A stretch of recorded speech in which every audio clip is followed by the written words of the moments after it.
కమ్మని చరితము రాదామంటే కవి వాల్మీకి కానయ్యా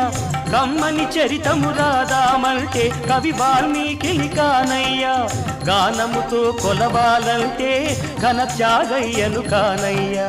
గానముతో కొలవాలంటే ఘన త్యాగయ్యను కానయ్యా ఆశతో కోవెల కడదామంటే తహసీల్దారును కానయ్యా ఆశతో కోవెల కడదామంటే తహసీల్దారును కానయ్యా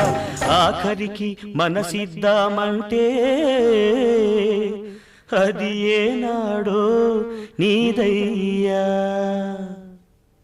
ఏమయ్యా ఏమయ్యా ఓ రామయ్యా ఎలా సేవించాలయ్యా నిన్ను ఏమని కీర్తించాలయ్యా ఏమయ్యా ఓ రామయ్యా